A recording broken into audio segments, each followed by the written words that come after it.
Quando a gente diz assim também que a mente, ela fica doente, a mente adoece, né? Sim, por isso que as pessoas costumam falar em doença mental. E em relação dessas doenças mentais, o nome técnico não é doença mental. Cara, é um nome funcional, a gente trabalha com isso, né? A gente poderia usar outros nomes que talvez fossem mais precisos em relação ao que a gente trabalha, como a gente vê esse fenômeno hoje, né? Mas eu acho que assim, é uma coisa que está tradicionalmente tão impregnada no linguajar, inclusive no linguajar técnico, que eu não vejo necessidade de mudar isso, né? O que as pessoas têm que entender é que a ideia de mente, de uma estrutura nuclear, certo? Que trabalha de certa maneira, de uma forma mais essencialista, ela é um conceito muito limitado.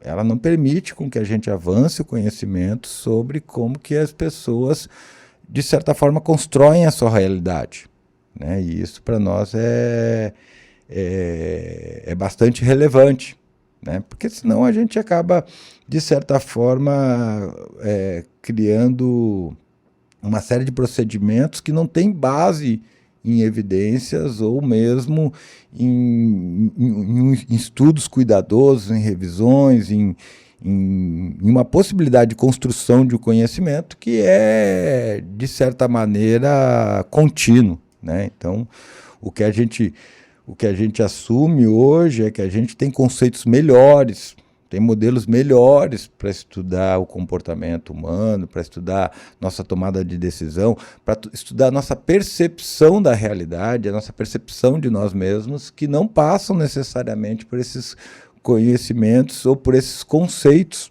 certo? Que são conceitos que nem eu falei para vocês, que nesse momento eles não têm utilidade, né? Não tem pertinência. Agora, além do conceito, entrando no assunto doença mental, as doenças mentais, hoje elas são elas são classificadas como? Tem uma classificação? Sim, existe uma ampla classificação das doenças mentais, né? Existem alguns manuais que trabalham sobre isso, né? O mais conhecido é o DSM, né? A gente está na 5ª versão dele. E aí a gente tem o CID, que está na 11ª versão deles, né? Esses manuais, eles trazem aspectos gerais, assim, das principais características sintomatológicas, de como que elas se manifestam, de variações, de dados epidemiológicos, né? Que tipo de população, que idade, que sexo se manifestam com mais frequência, certo? Esses manuais são dinâmicos, né? A gente está vendo aí que a gente está na 11ª edição do CID, porque eles são constantemente revisados. As doenças mentais, elas têm um componente sociocultural muito importante, na medida em que nossa sociedade evolui, que os nossos valores mudam, que a dinâmica entre as pessoas muda, que a nossa dinâmica com a tecnologia muda, alguns transtornos deixam de ser transtornos e outros se tornam transtornos mentais, né? Então, constantemente nós estamos revisando isso com face, que nem eu te falei, essas mudanças socioculturais, mas mudanças tecnológicas, de conhecimento em neurociências, em psiquiatria, em neurobiologia e outras áreas afim, que permitem que a gente olhe os dados que a gente tinha a partir de uma outra ótica, né? Então, existe sim uma classificação bastante cuidadosa das doenças mentais e que ela embaseia, é com ela que a gente, de certa forma, classifica e determina alguns aspectos do tratamento quando os indivíduos vêm buscar algum tipo de auxílio, né? Sim. Como é que...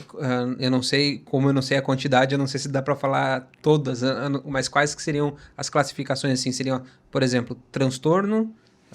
transtornos de ansiedade, transtornos de humor, transtornos de desenvolvimento, transtornos psicóticos, transtornos de personalidade. Então, transtornos de aprendizagem, ou às vezes estão relacionados com os transtornos de desenvolvimento.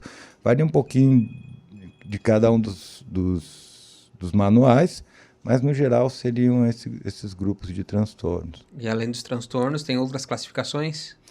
Cara, a gente ainda tem uma divisão entre doenças neurológicas e doenças psiquiátricas, certo? Eu acho que cada vez mais existe uma permeabilidade entre essas duas áreas da medicina, entre a psiquiatria e a neurologia. Alguns pacientes, inclusive, podem ser atendidos por um ou por outro profissional, apesar disso ser uma discussão no meio ainda, não cabe a mim fazer ela aqui também, porque eu não sou da área.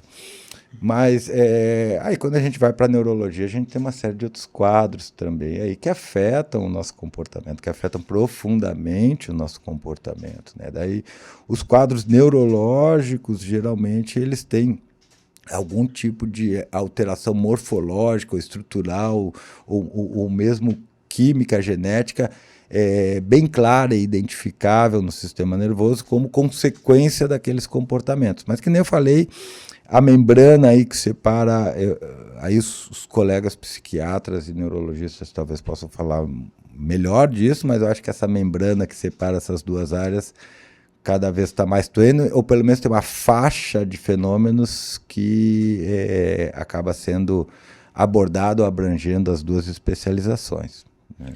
A gente estava falando, até pouco antes do podcast começar, teve uma notícia que eu fiquei sabendo é o Bruce Willis, é o Bruce Willis, né, que ele foi diagnosticado com demência.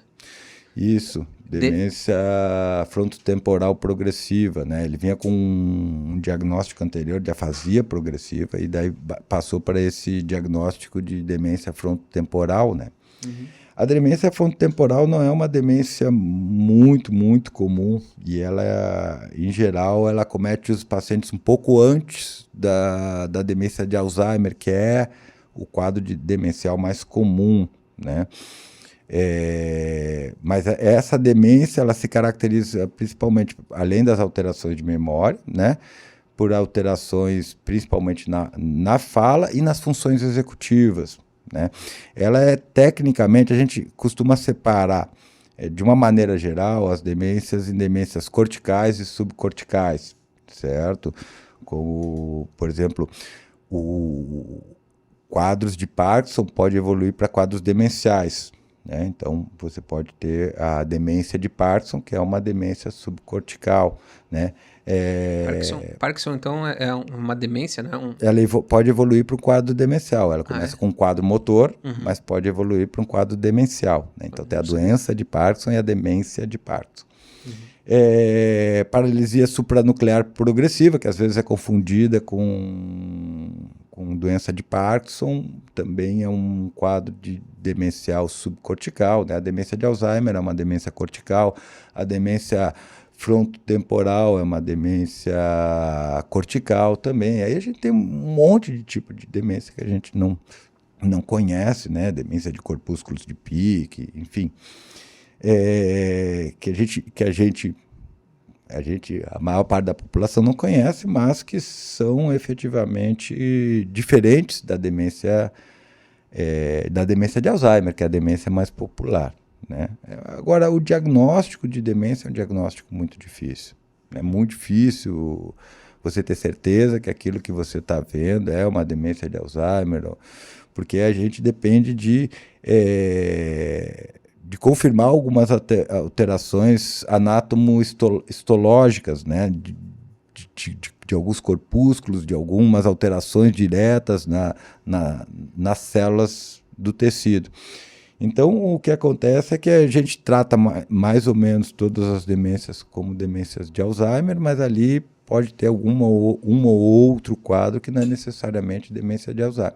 Como os procedimentos de tratamento e as medicações muitas vezes são comuns a esses quadros, acaba que a gente fica com provável diagnóstico, mas não necessariamente diagnóstico confirmado.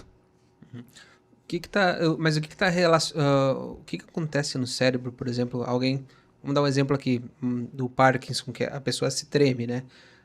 Essas coisas, o que acontece isso? O que acontece no cérebro? É questão de neurônios que eles deixam de se conversarem, né?